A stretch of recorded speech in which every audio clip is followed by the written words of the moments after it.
అరగంట సరిపోవంత ముద్దాటలో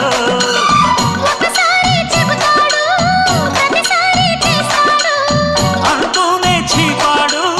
అందంతో రాపాడు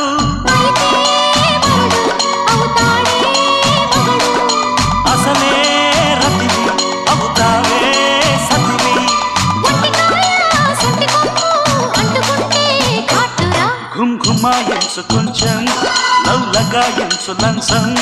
మన్మధించింది మంత్రం మంచం కంకమానంది అందం చల్చలాయించు సొంతం